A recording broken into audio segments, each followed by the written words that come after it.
تو ثقلین کہا، لفظ ثقلین کہا، قیمتی نہیں کہا، اس کی کیا وجہ ہے؟ ثقلین دراصل اس کا اگر معنی دیکھا جائے تو وہ بوجھ کو کہتے ہیں، اصل بات جی۔ اچھا، پھر اس کو آگے مراد بھی لی جاتی ہے چیزیں۔ کائنات میں جتنے انسان ہیں نا، ان کو بھی ثقلین کہا جاتا ہے، چونکہ ان کا زمین کے اوپر ایک بوجھ ہے، وزن ہے ان کا۔ اور آپ کو پتہ ہے نا، کوئی بھی مسئلہ ہو تو جدھر بندے زیادہ ہوں تو کہتے ہیں کثرت رائے سے یہ فیصلہ ہو گیا، جی بالکل۔ تو مطلب وہ ان کا ایک وزن ہوتا ہے، ان کا ایک مقام ہوتا ہے، بھائی کیا کہنا ہے، ٹھیک ہے، یہ اس بات کی طرف بھی اشارہ ہے۔ اچھا، یہ ثقلین بمعنی عزت کے بھی آیا ہے، سبحان اللہ، اس کا معنی عزت ہوتا ہے۔ عزت۔ اچھا، یہاں جن چیزوں کا بیان ہو رہا ہے، قرآن اور اہل بیت، جی، ان کا ایک اپنا مقام بھی ہے، ان کا ایک اپنا وزن ہے، ٹھیک ہے، اور دوسری بات ان کا ایک اپنا رتبہ ہے، ان کا ایک اپنا مقام ہے، سبحان اللہ۔ مطلب جو ثقلین معنی کے اعتبار سے ان کا مقام و رتبہ ہے وہ کسی اور کا نہیں ہے، اور جو ان کی عزت و شان ہے وہ کسی اور کی نہیں ہے، اس لیے ان کو لفظ ثقلین سے تعبیر کیا گیا۔ اچھا، یہاں پر ایک اور سوال پیدا ہوتا ہے جس کی طرف آپ نے اشارہ کیا کہ ثقلین یعنی بھاری کہا، قیمتی نہیں کہا۔ اصل میں یہ اس سوال کا جواب ہے، آپ جو کہنا چاہتے ہیں، جو مجھے سمجھ آیا ہے کہ اگر دیکھا جائے قرآن مجید برہان رشید، وہ بھی اس طرح ایک کتاب کی مانند ہوتا ہے، اس طرح بندہ اٹھا لیتا ہے، ایسے ہی ہے نا جی۔ اسی طرح اہل بیت کا کوئی بھی فرد لے لیں، ایک انسان ہے نا، زیادہ سے زیادہ 50 60 70 100 کلو کا ہوگا، اٹھا لیا جائے گا، تو بھاری کا پھر کیا مطلب ہے؟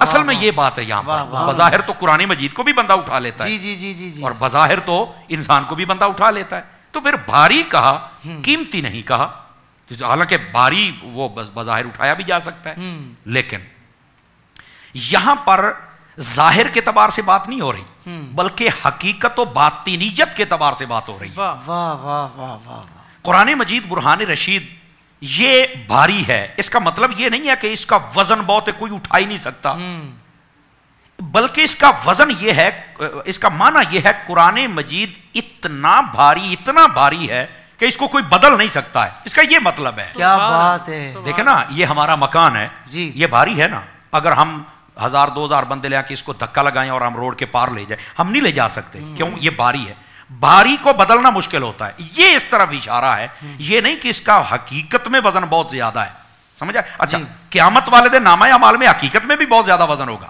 یہ بات بھی ہے، لیکن ہم دنیا کے اعتبار سے بات کر رہے ہیں کہ یہ بظاہر ایسے لگتا ہے لیکن اس کو کوئی بدل نہیں سکتا۔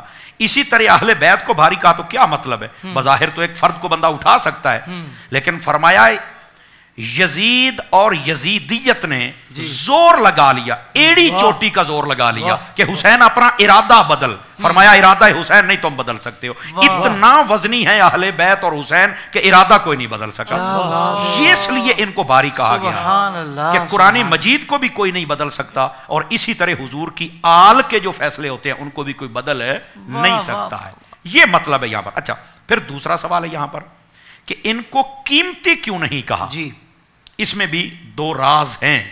پہلا راز یہ ہے، بس اوقات کوئی چیز قیمتی ہوتی ہے لیکن وہ بھاری نہیں ہوتی، تو کچھ نہ کچھ بھاری تو ہونا چاہیے۔ مثال دیتا ہوں، 5000 کا نوٹ ہے، قیمتی ہے نا، بھاری نہیں ہے، نہیں ہے، تو فرمایا کہ بالکل ان کو ہلکا اور ایزی بھی نہ لینا، بالکل ان کو ہلکا اور ایزی بھی نہ لینا۔ اچھا، ایک راز تو یہ تھا، دوسرا راز کیا؟ ان کو قیمتی کیوں نہیں کہا؟ دوسرا راز دے رہا ہوں، پہلا یہ تھا کہ قیمتی چیز ہلکی ہوتی ہے، بس اوقات ضروری نہیں بھاری ہو لیکن بھاری ہونا بھی چاہیے۔ دوسرا راز یہ ہے کہ ان کو قیمتی کہا کیوں نہیں؟